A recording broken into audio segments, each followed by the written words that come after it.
sebelumnya pasti sudah paham semua. Baik, Ustazah akan menjelaskan materi untuk minggu ini, mohon disimak dan dipahami dengan benar. Baik, bab 1 yaitu keutamaan sholat berjamaah. Apa saja keutamaannya? Yaitu perbandingan antara 27 kali lipat dibandingkan dengan sholat sendirian. Kita sholat berjamaah tidak capek dan tidak banyak kesana kesini, ataupun kita bisa sholat berjamaah itu di dalam rumah bisa, di masjid bisa, dan di musola bisa. Sholat berjamaah itu tidak ditentukan tempatnya, melainkan bagaimana sholat berjamaah dengan sholat sendirian. Dan yang kedua yaitu langkah-langkah orang yang berangkat menuju masjid. Kita berniat untuk berjamaah menuju masjid saja sudah dihitung langkah per langkah kita untuk sholat jamaah. Bagaimana masjidnya jarak jauh, dan bagaimana kita jamaah di rumah, itu per langkah kita pun dihitung. Dari kita mulai niat ingin wudhu itu juga dihitung.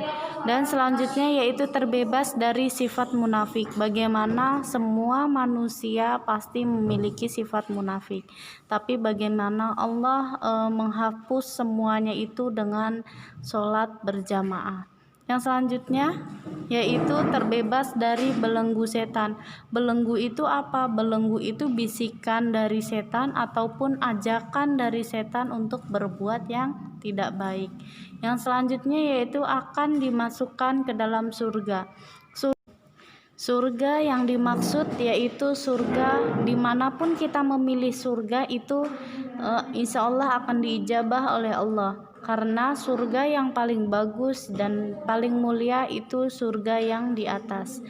Dan bagaimana kita memasukkan surga itu, kita bisa mengajak kedua orang tua kita ke dalam surga tersebut tanpa menjorokkan kedua orang tua kita ke dalam neraka. Yang bab kedua yaitu hukum sholat berjamaah. Baik, tadi bab 1 menjelaskan tentang keutamaannya sholat jamaah, dan yang kedua yaitu hukum berjamaah. Setelah keutamaannya yang begitu mulia, maka kita harus mengetahui hukum berjamaah itu seperti apa. Hukum berjamaah itu wajib bagi setiap muslim. Ingat ya, wajib, bukan sunnah muakkad ataupun sunnah ataupun yang lainnya. Itu wajib bagi setiap muslim. Muslim yang seperti apa saja? Yaitu muslim laki-laki, berakal, balik, dan mampu. Bagaimana kalau tidak mampu untuk sholat jamaah di masjid ataupun tidak mampu untuk melaksanakan sholat jamaah karena sakit mungkin ataupun karena halangan yang lainnya? Itu niat kita bagaimana Allah mendengarkannya.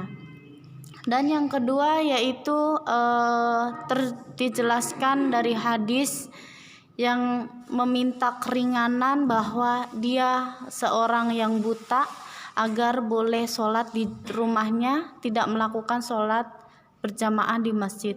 Akhirnya sama Allah diijabah doa tersebut dan didengarkan permintaannya, dan akhirnya dia bagaikan sholat berjamaah di masjid walaupun dia sholat di rumahnya sendiri. Yang ketiga yaitu bahaya yang akan menimpa orang yang meninggalkan sholat berjamaah.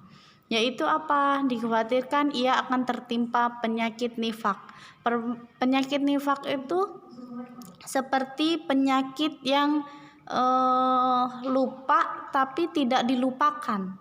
Jadi kita melupakan suatu hal yang kita ingat. Yang kedua yaitu dikhawatirkan juga setan akan menguasainya. Contohnya Contohnya seperti mata awalnya tidak mengantuk, akhirnya ngantuk, ataupun ada aja alasan, karena dimanapun kita berniat tidak baik, di situ setan akan di samping kita. Jadi tidak boleh melakukan hal yang dilarang, itu setan yang bisikan kita. Selanjutnya yaitu dia telah bermaksiat. Contohnya telah mencuri, telah tidak mengucapkan hal yang baik, itu pun bermaksiat. Kita tidak boleh mengucapkan hal-hal yang dilarang dan tidak bagus, sangat jelek, itu pun bermaksiat. Faham semua? Saya ucapkan terima kasih, semoga kalian paham dan mengerti apa yang saya sampaikan. Apabila ada pertanyaan, silakan bertanya, jangan malu bertanya, karena